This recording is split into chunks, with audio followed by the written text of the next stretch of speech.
Hi there, welcome back to American Lingo Academy. I'm Luna, and today we're going to learn 10 super useful English expressions that native speakers use all the time in everyday conversation. These are really common, and once you start using them, you'll sound so much more natural and confident when you speak English. So, let's get started. Number 1, zoned out. This is a phrasal verb, and it means you stopped paying attention to what was happening around you. Maybe you were daydreaming, or maybe you were just so tired that your mind wandered off somewhere else. It happens to everyone.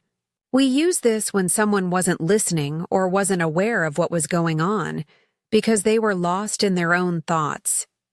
For example, imagine you're sitting in a meeting at work, and your boss is talking about a new project. But you had a really bad night's sleep, so you're exhausted. You start thinking about what you're going to have for dinner tonight, and suddenly you realize everyone is looking at you because your boss just asked you a question. You have no idea what she said.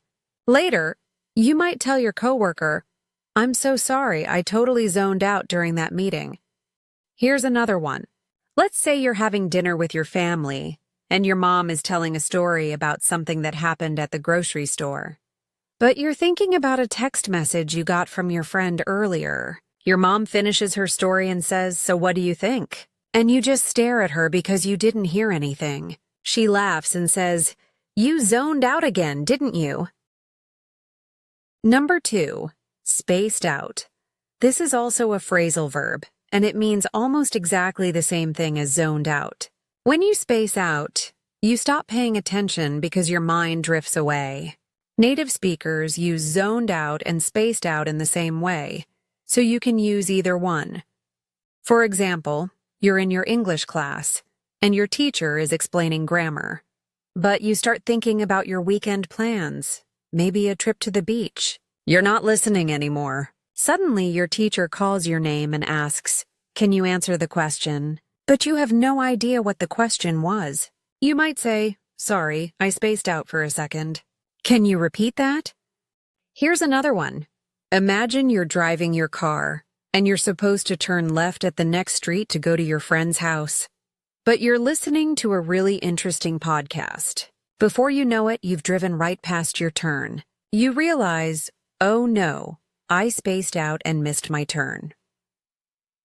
Number 3, burn bridges. This is an idiom, and it means to damage or destroy a relationship with someone in a way that makes it impossible to fix later. When you burn bridges, you do something that makes people angry or upset with you, and after that, they don't want to help you anymore. We usually use this as advice, like don't burn bridges, because you never know when you might need that person's help in the future. For example, let's say you have a job, but you don't like it very much. You find a better job, so you decide to quit. On your last day, you could just leave quietly and thank everyone. Or you could get angry, yell at your boss and tell everyone how much you hated working there. If you do that, you're burning bridges. A friend might warn you, don't burn bridges. Just leave professionally. Here's another one. Imagine you're working on a group project at school with 3 other students. One of them isn't doing his part of the work. You get frustrated, so you send him a really mean text message. Well, next semester you might end up in another class with him. But now he's upset with you. You burned that bridge, and now things are awkward. Okay, before we continue, if you're enjoying this lesson and learning something new, please hit that like button and subscribe to our channel. All right, let's keep going. Number 4, keep me posted. This is a phrase we use to ask someone to give us updates or information about something as it happens or changes. If you say keep me posted, you're asking someone to tell you what's going on, especially if you're waiting for news. It's a friendly and casual way to say please let me know what happens. For example, your best friend is applying for a new job, and she has an interview next week. She's really nervous and you want to know how it goes. When she leaves for the interview, you might say, "Good luck, keep me posted. Let me know how it goes." That means you want her to text or call you after the interview to tell you what happened. Here's another one. Let's say your coworker is going to the doctor because he's been feeling sick for a few days. You're a little worried about him. Before he leaves the office, you might say, "I hope everything is fine. Keep me posted." Number 5. I lost track of time. This is a sentence we use to explain why we're late or why we forgot to do something. When you lose track of time, it means you weren't paying attention to what time it was, so you didn't realize how much time had passed. Maybe you were having fun, or maybe you were really focused on something. It happens to everyone. For example, imagine you're at a coffee shop with a friend, and you're having such a great conversation. You're laughing, talking about old memories, and just enjoying each other's company. You were supposed to leave at 3 o'clock, but when you finally look at your phone, it's already 4 o'clock. You jump up and say, "Oh no, I'm so sorry, I completely lost track of time." Here's another one. Let's say you're at home working on a hobby, maybe painting or playing video games, something you really love. You start at 7 in the evening and you're so focused that you don't look at the clock. Suddenly you feel hungry and you check the time. It's midnight. You might say to yourself, "Wow, I totally lost track of time." Number 6. What's good here? This is a question we ask when we want a recommendation, usually at a restaurant or a cafe. When you say "what's good here," you're asking someone to tell you what food or drinks are really delicious or popular. It's a casual and friendly way to ask for advice about what to order. For example, you go to a new restaurant with your friends. You've never been there before.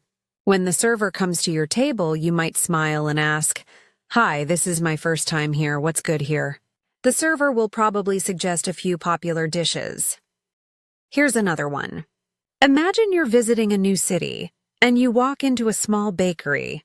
There are so many different cakes and pastries, and they all look amazing. You walk up to the person behind the counter and ask, "Everything looks delicious. What's good here?" Number 7. Speak for yourself. This is a phrase we use when someone says something about a group, but we don't agree with them, at least not for ourselves. When you say "speak for yourself," you're saying, "Hey, that's your opinion, but it's not mine." We usually say it in a playful way to avoid sounding rude. For example, you and your brother are talking with your mom about going to a family reunion next month. Your brother says, "We don't really want to go, it's always so boring," but you actually like family reunions. So you turn to your brother and say, "Speak for yourself. I love going to the reunion."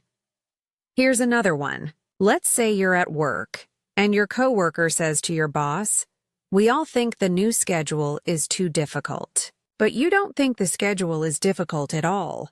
So you might jump in and say, "Hey, speak for yourself. I'm fine with the new schedule." Number 8. The sky is the limit.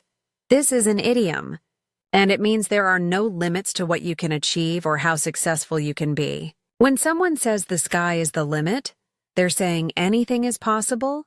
You can go as far as you want. It's a really encouraging and positive expression. For example, imagine your daughter just graduated from college, and she's starting her first job. You want to encourage her.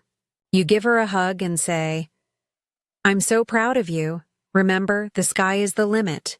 You can achieve anything you set your mind to." Here's another one. Let's say you're talking to a friend who just started her own business.